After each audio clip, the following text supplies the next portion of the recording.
우리가 이 성경을 읽다 보면은 하나님의 은혜가 이렇게 주어지게 되는데, 자, 그 은혜, 성경에서 가장 은혜를 많이 받은 사람이 누구일까요? 우리가 성경에 어떤 이런 나의 어떤 이 사람을 닮았으면 좋겠다 하는 그런 사람들이 있잖아요. 여러분도 있으실 것이고 저도 있습니다. 저는 갈렙을 좋아하거든요. 네, 여호수아가 아니라 이상하게 좀 이렇게 조력자 같은, 근데 갈렙이 없었으면 여호수아가 있었을까, 이런 생각을 많이 합니다. 그러니까 이 성경 인물 중에 정말 나의 이런 닮고 싶은 인물, 이 사람처럼 됐으면 좋겠다, 이런 사람들이 있다는 것이죠. 갈렙이나 이런 모세, 이런 사람들이 있습니다. 그런데 이런 기준을 설정을 해봤어요. 누가 은혜를 가장 많이 받았는가? 사실 이거는 좀 어리석은 질문이죠. 그렇잖아요. 하나님이 다 똑같이 주시는데, 다 각양각색 하나님이 그 똑같은 은혜 가운데 우리를 사용하신다는 겁니다. 근데 굳이 은혜의 기준을 정해보자면, 우리가 세상적인 기준은 아니에요. 이 사람에게 하나님이 돈을 많이 주셨고 명예를 주셨고, 이런 세상적인 기준은 아니라는 겁니다. 그러면은 이 은혜의 기준을 설정을 해볼 때에 어떤 것으로 우리가 이 기준을 삼을 수 있을까요? 그래서 한 가지 제가 떠오르는 것이 뭐였냐면은 감사였습니다. 여러분들 감사 많이 하십니까? 모든 상황에서 감사하십니까? 어떤 상황 속에서도 감사가 나오십니까? 그러면 여러분들은 하나님의 은혜가 많으신 겁니다. 충만하신 겁니다. 그래서 감사를 많이 하는 사람이 하나님의 은혜를 많이 받은 사람이 아닌가, 이런 생각을 해봤다라는 것이죠. 자, 감사는 은혜와 비례한다는 것을 알 수가 있어요. 신약에서 하나님의 은혜가 가장 큰 사람, 감사잖아요. 은혜가 가장 큰 사람은 누구일까요? 딱 떠오르는 사람. 바울. 그렇죠? 성경을 가장 많이 썼으니까 가장 기도도 많이 하고 감사도 많이 한 모습들을 우리가 많이 볼 수 있다는 것이죠. 그럼 구약에서는 누구일까요? 구약에서 시편, 맞습니다. 다윗이죠. 시편을 가장 많이 썼습니다. 시편에서 많이 나오는 그 기도 문구가 뭐예요? 아니면 선포하기도 하잖아요. 여호와께 감사하라.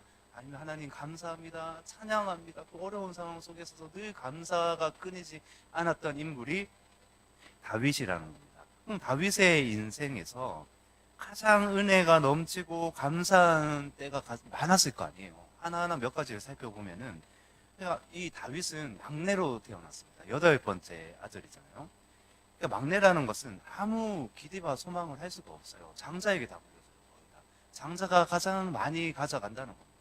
그럼 이 다윗은 무엇을 하고 있었어요? 양을 치는 것이죠. 그러니까 양을 친다는 것은 이때의 가장 천한 직업 중에 하나입니다. 요즘은 좀 다르죠. 고소득을 높일 수 있는 그런 농가 이런 것들 많잖아요.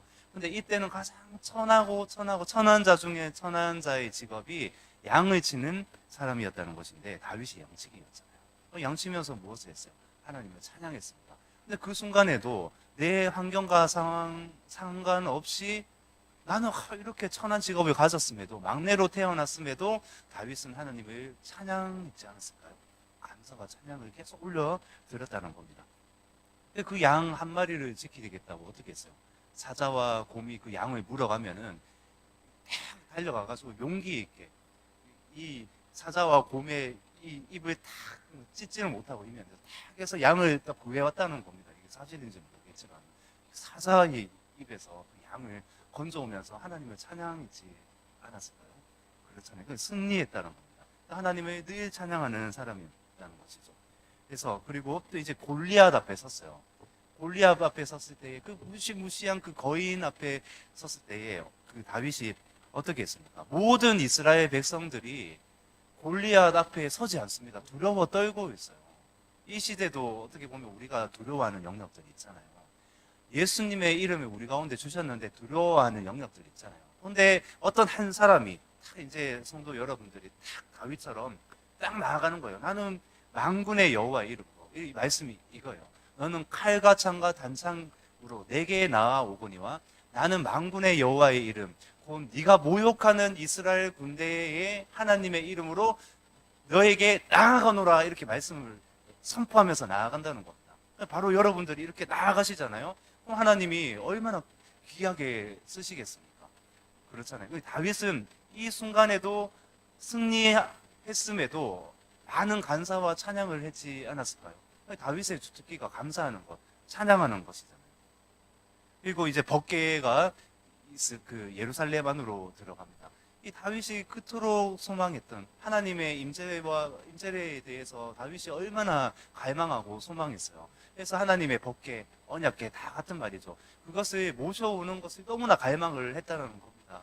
그래서 이 오벳 에돔의 집에서 이 법궤를 모셔오는데 그 법궤가 예루살렘으로 들어올 때에 춤을 추고 이 속옷이 보이는지도 모르고 사람들이 막 이렇게 하고 있는데도 너무나 기뻐서 찬양과 감사를 드렸다는 겁니다. 다윗의 인생은 늘 감사와 찬양이었어요. 이렇게 또 각종 전쟁에 나아갔죠.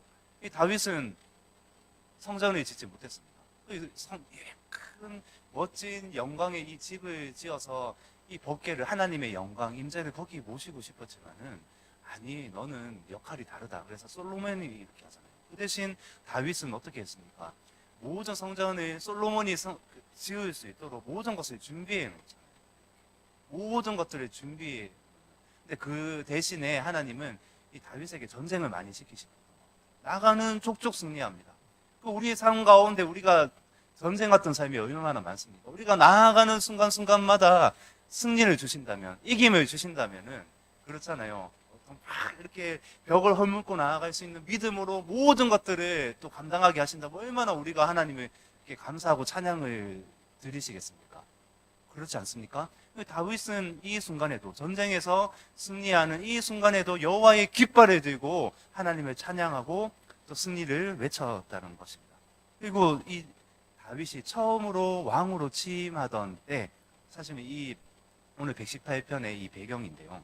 처음 왕으로 취임하던 그때도 얼마나 하나님께 감격과 찬양과 감사를 올려드렸지 않겠습니까? 이 수많은 이 다윗의 인생에서 은혜가 넘쳤던 시기가 많았지만은 한 번 더 생각을 해보자고요. 그러니까 이 다윗이 이 무수한 많은 인생을 살았는데 가장 의미 있게 가장 감사와 찬양과 그 은혜가 넘쳤을 때는 언제였을까요? 많은 이제 굵직굵직하게 제가 말씀을 드렸잖아요.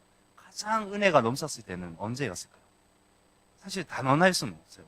이 성경을 보는 시각은 다 다르거든요. 근데 제가 볼 때는 이 다윗의 인생에서 가장 하나님의 은혜가 넘쳤을 때는 아마 광야의 때가 아닌가 여겨집니다.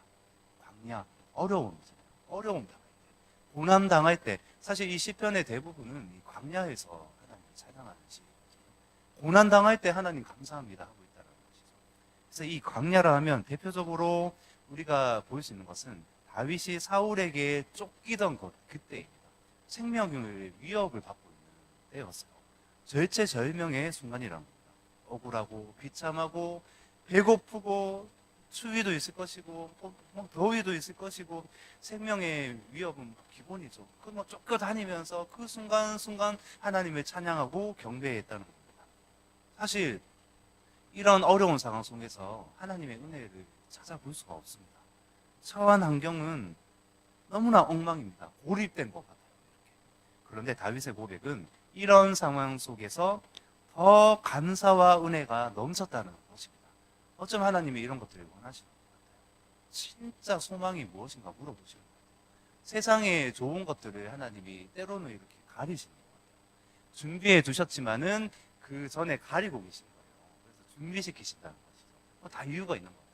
진짜 소망을, 진짜 은혜가 무엇인지 소망을 먼저 바라보게 하시는 것 같습니다. 그래서 이 광야에서 아무것도 보이지 않는 상황이 다윗에게는 어떻습니까? 더 하나님을 찾고 기도할 수 있는 은혜가 되었다는 것입니다. 사랑하는 성도 여러분, 고난당하는 일이 있을 수 있잖아요. 어려운 일이 있을 수가 있어요. 그럼 그럴 때 우리가 어떻게 해야 될까요? 진짜 소망 되신 예수 그리스도 바라보시는 겁니다. 그때가 기도할 수 있는 때임을 믿습니다. 자, 오늘 시편의 저자는 사실 이제 저자는 비상입니다. 알 수 없다고 나와 있지만은 모른다고 나와 있지만은 대부분의 주석가들은 이 다윗의 시라는 견해가 대부분 많습니다. 그래서 저는 다윗의 시라는 것에 입각을 해서 말씀을 전하도록 하겠습니다. 특히 이제 이 다윗이 왕으로 취임할 때에 무수한 고난과 역경을 이겨내게 하신 하나님의 은혜와 구원의 능력을 찬송하는 시라는 겁니다. 그래서 이 왕으로 취임할 때 이제 기억이 나는 거예요. 하나님이 예전에 나에게 이렇게 하셨지. 그 감격과 은혜가 넘치는 순간입니다. 내가 잘 나갈 때에도 예전에 고난 가운데 하나님이 나를 건져내신 그 기억을 여전히 가지고 있다라는 것입니다. 자, 1절에 보시면은 여호와께 감사하라. 그는 선하시며 그의 인자하심이 영원함이로다. 감사로 시작하고 있습니다. 다윗은 한결같습니다.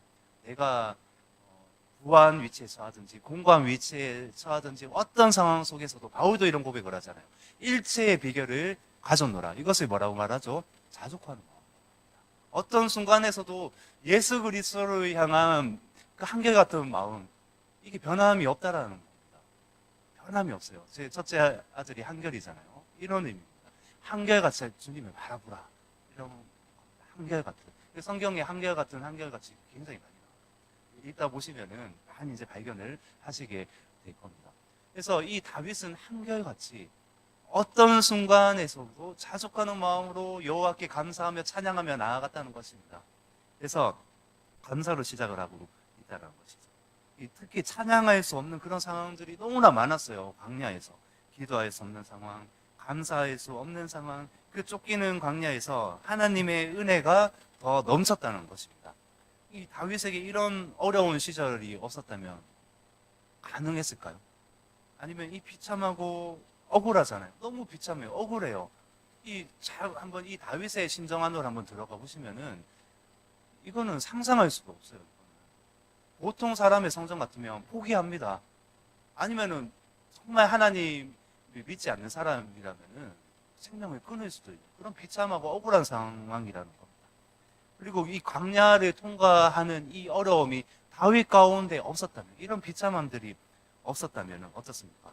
하나님을 알 수 있었을까요? 하나님을 더 깊이 알 수 있었을까요? 하나님이 정말 이것이 찬양이구나, 하나님께 나아가는 감사이구나, 이런 것들을 다윗이 알 수 있었을까요? 저는 몰랐다고 생각합니다. 하나님이 저와 여러분들 가운데도 이런 광야의 인생을 걷게 하시잖아요. 정말 이해되지 않는 상황들이 얼마나 많습니까? 누구 때문에, 사람 때문일 수도 있고 환경 때문일 수도 있고 무수한 것들이 많은데, 그런 것들이 없다면 우리가 하나님을 더 알 수 있을까요? 알 수 없어요. 사람은 알 수 없다는 거예요. 그래서 하나님이 고난을 주시는데 고난이 우리 가운데 축복이 된다는 것입니다. 아멘. 자, 그래서 사실 이 다윗은 우리의 성정과 같다고 생각하십니다. 너무나 똑같아요. 다 사람입니다. 똑같은 은혜 가운데 하나님이 하나하나 각자의 인생 가운데 하나님이 나를 안배하셔서 인도를 하신다는 겁니다. 그래서 우리 어떻습니까? 고난 가운데 찬양한다는 것은 세상에 볼 때 이성적으로 이게 말도 되지 않는다는 거예요. 정말 어려운 일을 당했어요. 그런데 어떤 한 사람을 딱 봤을 때 그리스도인인데 너무나 밝게 감사하면서 찬양하면서 여호와를 찬양하고 경배하고 있습니다. 상황은 찬양할 수 있는 상황이 아니에요. 세상 사람들이 보면 어떻습니까? 미쳤다고. 이거는 정말 어떻게 보면 말이 좀 거치지만 미쳤다고. 우리는 예수 그리스도께 미치는 사람들이죠. 다른 거 없어요. 다윗도 그렇게 했다라는 거죠. 주변의 사람들이 무슨 상관입니까? 우리가 하나님의 사람인데, 우리가 그리스도인이라는 거지. 상황과 환경이 매이지 않는 그리스도인을 믿습니다. 그래서 이 다윗은 하나님을 사랑하며 만군의 여호와의 이름으로 적도 물리치고 그 누구보다 하나님이 우선인 사람인데, 쫓기는 광야 신세입니다. 계속 도망다니면서도 하나님을 찬양하는 거예요. 누가 봐도 비참하고 억울한 상황입니다. 그래서 이제 다른 시편들을 좀 살펴보면은 시편 57편을 보시면은 6절에 이렇게 나와 있습니다. 자, 그냥 들으시면 됩니다. 그들이 내 걸음을 막으려고 그물을 준비하였으니 내 영혼이 억울하도다. 그들이 내 앞에 웅덩이를 팠으나 자기들이 그 중에 빠졌도다. 셀라. 이렇게 말씀을 하시고, 이 다윗이 억울한 이유가 지금 무엇입니까? 많은 이 경우에 사람 때문에 우리가 억울한 일을 당한다는 겁니다. 이 관계라고도 하죠. 이렇게. 이 블레셋의 위협으로부터 탈출을 했어요. 블레셋이야 어차피 이스라엘이 계속 괴롭히는 민족입니다. 사무엘서에도 보면은 계속 150번 이상으로 블레셋이 이렇게 나오면서 이스라엘을 괴롭혀요. 굉장히 자주 출몰해서 왔다 갔다 하면서 이 이스라엘을 넘보려고 까쪽까쪽 이렇게 거리는 민족이 블레셋이라는 거죠. 이건 당연하다고 여길 수 있어요. 그런데 가장 비참한 것은 자기를 가장 아는 사람, 자기 민족이 나를 해야 할 때 그것이 얼마나 어렵겠습니까? 블레셋은 일단 제쳐두고 이 사울의 위협 속에서 계속 다윗이 그런 어려운 가운데 있었다는 겁니다. 같은 동족이잖아요. 가장 우리가 괴로울 때가 언제입니까? 가장 가까운 사람들이 나를 해하려고 할 때, 오해할 때가 얼마나 힘든 순간이 많습니까? 이게 사울 왕에게도 다윗은 엄청나게 잘했어요. 너무너무 잘했거든요. 또 이스라엘을 구한 영웅입니다. 그리고 근데 이제 쫓기는 신세가 되었다는 것이죠. 그것도 너무나 비참하게 지금처럼 억울한 상황이 어디 있겠어요. 사냥꾼이 이제 그물을 던져서 계속 울물을 던져서 사울은 그런 자가 되는 겁니다. 다윗을 잡으려고 계속 그물을 던지고 있는 겁니다. 그런데 이 다윗은 계속 피하면서 굴로 들어가고 저 굴로 들어갔다 이 굴로 들어갔다가 계속 도망을 하고 있다는 겁니다. 사실 이 사람이라면 이런 어렵고 비참하고 이 고립된 것 같은 이런 마음이 들 때에 숨고 싶습니다. 저도 신앙이 어릴 때는 고백을 하자면 예전에는 몇 번 이렇게 숨은 적도 있었던 것 같아요. 이게 너무 막 부끄럽기도 하고 어떨 때는 너무 이게 힘드니까 아무도 보기 싫은 거예요. 많이 옛날입니다. 오해하시면 안 됩니다. 많이 옛날에 아직 주님을 만나기 전이었던 것 같아요. 근데 그런 순간순간에 하나님이 왜 은혜를 주시지 않겠습니까? 그래서 우리가 어느 정도의 신앙의 단계에 이렇게 오르면은 절대 숨지 않아요. 절대 숨지 않습니다. 아담과 하와는 처음 숨었잖아요. 죄를 지었을 때. 근데 어느 정도 하나님의 어떤 분이신지 알아요. 우리가 알면은 이제 하나님 앞에 담대하게 나아갑니다. 그 은혜를 우리 가운데 주셨다라는 것이죠. 그래서 이런 겁니다. 어떻냐면 다윗이 계속 굴로 갔잖아요. 어두움으로 갔지만은 그 어두움에는 빛이 가득했다는 겁니다. 어둠이 짙을수록 빛은 더 환하게 다가오는 거예요. 이런 마음이 들었어요. 창세기 이제 하나님이 세상을 만드실 때, 지으실 때 보면은 1장 4절에 창세기 하나님이 빛과 어둠을 나누셨다 이렇게 나오잖아요. 왜 근데 어둠을 허락하셨을까? 왜 넷째 날에 해달별을 만드셨을까? 왜 밤을 주관하는 이 별을 만드시고 왜 낮을 주관하시는 해를 주셨을까? 또 우리가 또 연초에 되면 1월 1일 딱 되기 전에 되면 사람들이 어디를 많이 갑니까? 일출 보러 저기 동해 뭐 어디로 많이 가잖아요. 여기가 유명해. 그러니까 일출 해 뜨는 것을 보러 많이 가면서 어두운 가운데 어둠을 이렇게 쫙 물리치면서 해가 떠오르는 것을 보면서 어떻습니까? 우리는 한 해를 또 계획을 하면서 새로운 소망을 바라볼 수 있다라는 겁니다. 그러니까 하나님이 이렇게 이 어둠을 두셨고 또 밝음을 두신 이유는 반드시 이유가 있다는 거예요. 우리가 이런 것들을 보면서 무엇을 발견할 수 있을까요? 우리가 어둡고 칙칙하고 어려운 순간순간을 지나갈 때에 진짜 빛이 누구이신가 우리 가운데 물으시는 거예요. 진짜 빛은 누구이십니까? 요한복음에 우리 복음으로 오셨고 말씀으로 오셨고 우리 가운데 언제나 빛이 되셔서 비춰주시는 분 예수 그리스도. 우리가 어떤 상황 속에서도 실망할 필요가 없는 거예요. 좌절할 필요가 없는 거예요. 어떤 이상한 사람들이 와서 나를 괴롭히더라도 그래 너 뭐 그렇구나. 그래 너는 그래 당연히 괴롭힌다. 사람은 원래 그런 거예요. 나는 진짜 완전하신 주님만 바라보면서 나아가는 것이죠. 그렇게 될 때에 내가 사람을 사랑할 수 있는 겁니다. 사람에게서 실망할 필요는 없다는 겁니다. 환경에서 내가 넘어질 필요가 없다는 겁니다. 진짜 빛 대신 예수 그리스도 붙들고 바라보시면서 나아가시는 성도 여러분들 되시기를 예수 그리스도의 이름으로 축복드립니다. 자, 시편 57편 7절에 보시면은 자, 읽어보겠습니다. 시작. 하나님이여 내 마음이 확정되었고 내 마음이 확정되었사오니 내가 노래하고 내가 찬송하리이다. 내 영광아 깰지어다. 비파야 수구마 깰지어다. 내가 새벽을 깨우리로다. 아멘. 어둠을 깨우는 듯이 새벽을 깨우며 나아가는 것인데 이 찬양 이것이요. 내 영혼이 확정되고 확정되어 싸우니 믿음의 눈 들어 주를 바라봅니다. 주님을 바라보시길 바랍니다. 모든 상황 속에서 바라보시길 바랍니다. 자, 이 때로는 내 환경이 너무나 어려울 수 있습니다. 오늘 이 다윗처럼 억울하고 비참한 일을 당할 때에 여러분들의 이 아둘람 굴로 들어가시면 됩니다. 아둘람 굴 아시잖아요. 그러니까 이 다윗이 숨은 굴 중에서 가장 유명한 굴이 아둘람 굴인 것 같습니다. 네, 거기 비둘기가 굉장히 많아요. 비둘기 잡아먹고 다윗이 숨어서 살았겠죠. 그래서 이런 어려운 환경 속에서도 하나님의 굴로 들어가신 겁니다. 기도의 굴인 거예요. 기도의 처소일 겁니다. 거기에서 하나님을 만나서 다시 새로운 소망을 가지고 나아가시는 겁니다. 그곳에 하나님이 은혜의 빛을 비추실 것이고 모든 상황을 이길 수 있는 하나님을 향한 찬송과 경배를 넘쳐나게 주실 줄로 믿습니다. 자, 시편 54편에도요. 자, 여러 이제 시편을 몇 번 살펴보는데요. 53편 2, 3절을 보시면은 함께 읽어보겠습니다. 하나님이 나의 기도를 들으시고 이 입을 아뢰는 말씀에 귀를 기울여 주십시오. 무업자들이 일어나 나를 치며 폭력배들이 내 목숨을 노립니다. 그들은 하나같이 하나님을 안중에도 두지 않는 자들입니다. 이 다른 번역으로 읽어봤습니다. 자, 이 시편 54편은 사무엘상 23장 내용입니다. 그 내용하고 똑같아요. 이 상황 속에서 지금 사도 바울이 아니죠.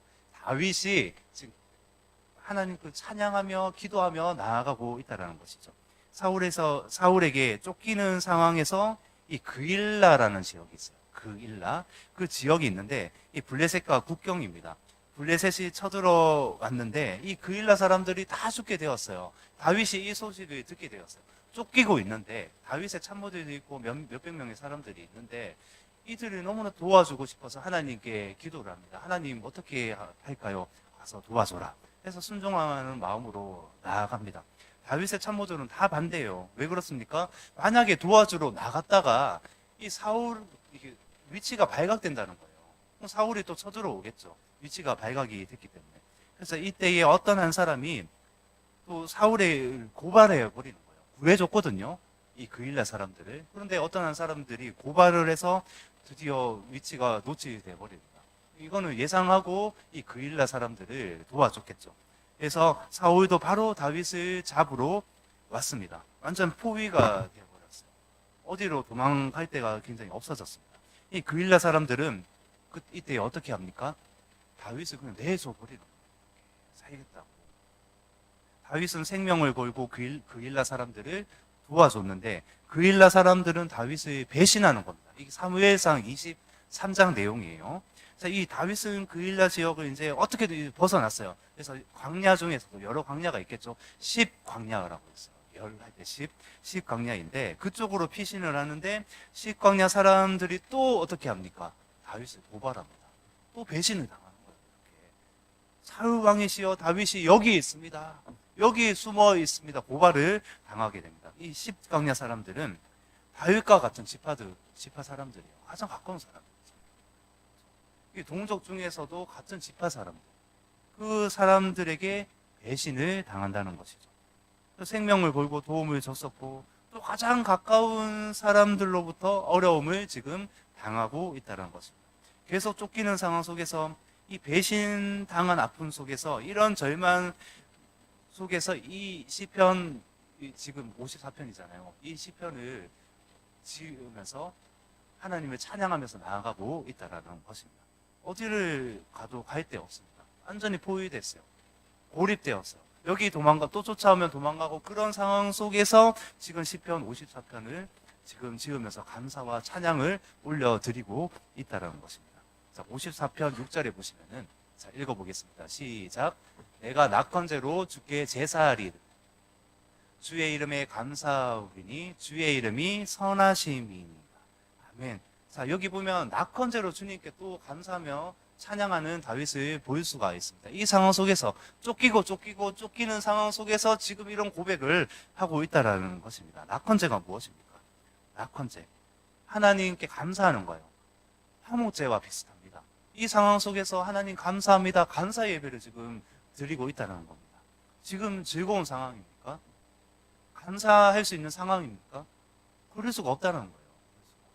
데살로니가 5장 그 16절에 보면은 항상 기뻐하라, 쉬지 말고 기도하라, 범사에 감사하라 이렇게 말씀을 하고 있잖아요. 그러니까 모든 상황 속에서 다윗이 지금 감사하고 있는데 이 처절함 속에서 하나님을 찬양하며 감사하며 나아가고 있다라는 겁니다. 자, 오늘 본문 6절에 보시면은 여호와는 내 편이시라 내가 두려워하지 아니하리니 사람이 내게 어찌할까? 자, 어떻습니까? 다윗은 이런 어려움 속에서 하나님이 내 편이시라는 것을 믿고 나아가고 있습니다. 자, 사랑하는 성도 여러분, 아니면 저와 여러분들의 하나님은 어떤 하나님이십니까? 저희 하나님은 어떤 하나님이십니까? 여러분들의 하나님은 어떤 하나님이십니까?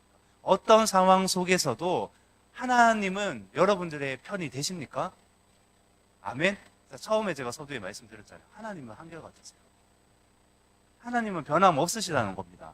내가 변하죠. 사람이 변하는 겁니다. 내가 하나님의 편에 서기를 싫어해요. 그 많은 이유 중에 하나가 내가 죄짓기를 원하고요. 내가 미워하기 원하고, 시기하기 원하고, 질투하기 원하고, 내가 온갖 세상적인 것들을 추구하기 원하고, 내가 세상적으로 나아가기 원하고, 내가 그렇게 하나님이 원하시는 내가 그렇게 한다는 겁니다. 내가 막는다는 겁니다. 참 그렇지만 기억하십시오. 하나님은 항상 저와 여러분들의 하나님이십니다. 항상 편에 서신다는 겁니다. 아멘. 내가 마음을 열기만 하면 된다는 것이죠. 그래서 그런 거예요. 이 다윗의 고백은 이렇게 하는 겁니다. 하나님이 내 편이신다. 내 편에 서신다. 나는 두려워하지 않겠다.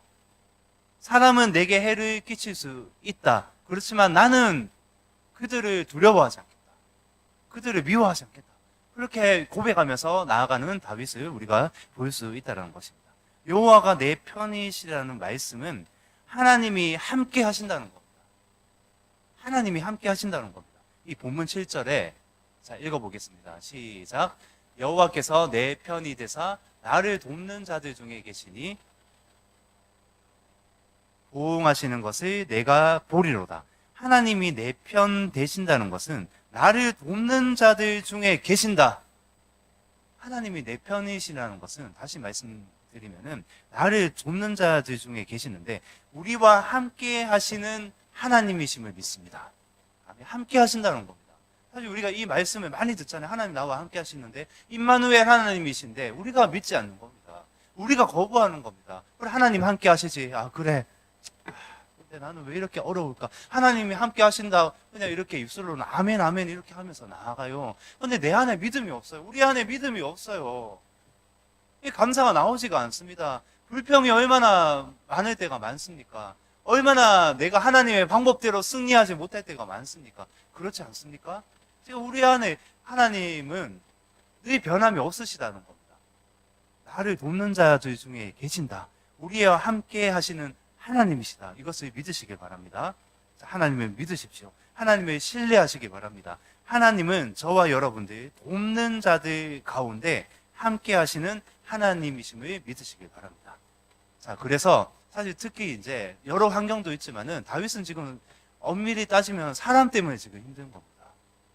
사람 때문에 힘든데 특히 또 가까운 사람들, 다 아는 사람들이에요. 돕는 사람들도 있었지만은 참모들도 있었지만은 가는 곳곳마다 고발도 당하는 거예요.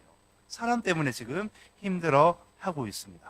자, 이 가까운 곳에서 주님이 늘 함께 하신다는 겁니다. 다윗은 이 하나님과 계속 동행하는 겁니다. 계속 같이 걸어가는 겁니다. 내 환경과 상관없이 어려움과 상관없이 하나님 함께 하시지. 물론 사람의 성장은 어려워요. 너무나 비참합니다. 억울할 때가 너무나 많다는 겁니다. 그 순간에서도 이것을 까먹지 않는다는 겁니다. 우리가 오늘 이 말씀 가운데 사실 이 말씀이 좀 우리가 또 더 묵상을 해야 되고 또 저와 여러분들이 가운데 하나님이 주신 말씀들이 더 깊을 수가 있어요. 그럼 돌아가서도 하나님이 나에게 이런 말씀을 주셨지, 하나님이 함께 하신다고 말씀하셨지, 이 단순하고도 중요한 진리 가운데 우리가 산 가운데 서지 못하잖아요. 이 말씀을 기억하지 못하잖아요. 또 우리는 하나님을 까먹어요. 이렇게 말씀을 까먹는다는 겁니다. 근데 우리는 어쩌면 단순한 진리 가운데 설 필요가 있다는 겁니다. 모든 순간 가운데 다윗의 이 인생처럼 광야의 여정처럼 그래 내 환경은 이렇다. 내 기도 제목이 어떨 때는 응답되지 않는다. 어려운 순간순간이 있다. 그럼에도 하나님 나와 함께 하신다. 하나님은 내 편에 서신다. 하나님을 신뢰하겠습니다. 하나님을 더 믿으면서 나아가겠습니다. 하나님을 더 의지하면서 나아가겠습니다. 아멘. 자, 이것이 우리의 믿음이 되었으면 좋겠습니다. 아멘. 그래서 더는 내 환경 때문에 힘들어하지 마시기 바랍니다. 더는 사람 때문에 힘들어하지 마시기 바랍니다. 사람이 어떻고 저쩌고 그렇게 많을 필요가 없어요. 원래 그런 거예요. 사실 우리가 예수님이 보시는 것은 그거예요. 누가 이 한 영혼들을 더 사랑하시는가 보시는 겁니다. 누가 이 하나님의 마음을 알아서 나는 능력 없지만 나는 어떻게 보면은 어떤 소망이 없는 그런 환경 가운데 있을 수 있지만 누가 하나님의 마음을 가지고 그 영혼들을 사랑하시겠습니까? 누가 이 하나님의 마음을 가지고 더 하나님을 신뢰함으로 믿음으로 걸어가시겠습니까? 그렇잖아요. 사람 보면서 더 이상 넘어지지 마시기 바랍니다. 내 환경 때문에 어떠한 때문에 더 이제는 비참해하지 마시기 바랍니다. 믿음으로 나아가는 겁니다. 모든 순간에 함께 하시는 겁니다. 결국은 어떻습니까? 하나님의 때가 있다라는 겁니다. 다윗은 그 믿음이 있었어요. 지금 이 시편은 118편의 시편은 왕으로 취임할 때의 기억을 떠올리면서 하나님께 감사하는 찬양시라고 말씀을 드렸잖아요. 그 순간에 왜 없겠어요? 다윗처럼 하나님이 세우는 때가 우리 가운데 왜 없겠냐는 겁니다. 아멘. 자, 우리가 이 수요일 날 박상현 집사님이 이제 농사 지은 옥수수를 수요일에 이제 놔두고 가셨어요. 그래서 이제 좀 여러분들에게 나누고 저도 이제 이것을 삶아 먹으려고 몇 개를 이제 껍질을 하나하나 이렇게 깠는데 사실 알고 있어요. 껍질이 많다는 건 아는데 오랜만에 까다 보니까 이 껍질이 더 많은 것 같은 거예요. 까도 계속 까지는 거예요. 옥수수 껍질이 이렇게 많았나 하면서 계속 이렇게 제가 깠다라는 겁니다. 한참 벗긴 후에 이렇게 열매가 이렇게 나오잖아요. 이 껍질을 벗기면서 근데 순간적으로 감동이 되는 거예요. 참 별거 아닌 것에 감동을 많이 받죠. 이게 하나님의 은혜인 거예요. 껍질을 벗기면서 감동 하나님 주시는 게 너무 감사가 되는 거예요. 이게 주신 하나님께 감사드리고 또 주신 시사님께 감사도 드리고 이런데 이 껍질이 꼭 무엇 같은지 아십니까? 왜 감동이 됐냐면은 더 까고 싶은 거예요. 왜 그러냐면은 내 허물 같은 내 상황이나 어떤 어려움들이나 이런 것들 같은 거예요. 그래 다 까버려야지 이렇게. 그래서 열심히 깠다는 겁니다. 내 손은 믿음의 손입니다. 하나님 우리 가운데 다 믿음의 손을 주셨죠. 그래서 믿음의 손을 들고 우리가 주님께 손을 들듯이 이 내가 열매를 보리라 하면서 이 열매를 보려면은 이 허물을 벗겨내야 된다는 겁니다. 그러니까 열심히 막 이렇게 벗겨냈다라는 겁니다. 이 벗겨내다 보면 이제 열매가 탁 나오는 거예요. 이빨 썩은 이빨도 나오고 가지런한 이빨도 나오면서 그래 내가 이 열매를 열심히 먹으리라 하면서 감사합니다 하면서 이렇게 먹었는데요. 결국은 이런 겁니다. 이 감동이 되어졌다는 것이 이 다윗의 이 광야도 결국 이 너무나 얼마나 이 성정 그 마음이 약한 가운데 있었겠어요. 얼마나 무너진 가운데 있었겠어요. 약하고 비참하고 억울한 것들을 벗겨내는 과정이 아니었을까요? 우리의 인생도 옥수수 이 열매를 이 껍질을 벗겨내듯이 우리가 광야의 인생길 안 가는 사람 없어요. 모두 다 지나갑니다. 이 껍질을 벗겨내는 우리의 허물을 벗겨내는 그런 과정이 아닐까요? 이런 감동이 주어진다는 겁니다. 결국 열매를 보게 하신다는 겁니다. 결국 하나님의 열매, 우리 가운데 예비하신 가장 좋고 선하고 가장 풍성한 그 때를 예비하셨는데 그것을 보게 하신다는 겁니다. 열심히 까십시오. 아직 다 까셨습니까? 옥수수? 네, 까셔서 그 열매를 맛보시기 바랍니다. 그 영광 가운데 참여하시기 바랍니다. 주변에서 가장 부강한 나라가 되었습니다. 다윗은 그때를 하나님이 주셨다는 겁니다. 전 세계에서 가장 부자로 만들어 주셨다는 겁니다. 아주 솔로몬이 성전을 멋지게 지을 수 있도록 모든 것들을 준비해 놓는 그 다윗에게 그 영광을 하나님이 주셨다는 것입니다. 그래서 저와 여러분들 가운데 하나님이 함께 하신다는 것입니다. 부탁드립니다. 하나님이 내 편 되어 주신다. 우리가 이거 잊지 않았으면 좋겠어요. 저 오늘 또 아침에 이 기도가 간절해지더라고요. 이 기도가 하나님 강대상에 설 때도 아니면 교회에 나올 때도 아니면 또 집에 들어갈 때도 모든 순간에도 하나님 특히 여기 설 때에 기도를 했던 것 같아요. 하나님 내 편 되십니다. 하나님 함께 하십니다. 헛된 마음으로 서지 않겠습니다. 제가 어떨 때는 좀 이렇게 잘 할 때도 있고 저도 못날 때가 참 많은 것 같아요. 저처럼 형편없는 사람이 있을까? 여러분들은 그렇게 안 보이시죠? 저 정말 그렇거든요. 어떤 분한테 얘기를 하다가 저도 그렇습니다. 저도 옛날에 정말 형편없었고요. 정말 많이 넘어졌었고요. 하면 안 믿어요. 이렇게.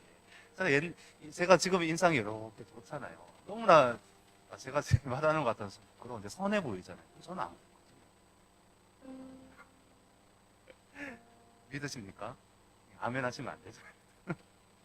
저도 그렇다는 겁니다. 우리 다 똑같다는 겁니다. 그렇죠? 다윗도 똑같고 우리는 똑같은 성장을 우리가 가지고 하나님 옆에 선 자라는 겁니다. 근데 이렇게 못났고 추하고 어떨 때는 또 비참하고 어떨 때는 참 어렵고 이런 순간순간에도 하나님이 내 편이 되어 주셔서 저와 여러분들과 함께 하신다는 것입니다. 우리 이 하나님 믿으면서 나아가지 않으시겠습니까? 모든 순간에 신실하시고 모든 순간에 공평하게 역사하시는 하나님을 믿으면서 나아가지 않으시겠습니까? 모든 기도 제목도 하나님이 알고 계세요. 간절하게 부르짖는 기도 제목도 알고 계세요. 우리가 그 아둘람굴에 들어가듯이 숨어서 막 기도하듯이 처절하게 그렇게 간절히 부르짖고 때로는 금식하고 때로는 그렇게 간절히 하나님께 또 기도하고 나아가는 모든 그런 것들을 주께서 알고 계신다는 겁니다. 함께하고 계신다는 겁니다. 내 편이 되어 주신다는 겁니다. 자, 우리 이 찬양 드리시면서 함께 기도했으면 좋겠습니다. 찬양 드리시고 함께 기도하시겠습니다.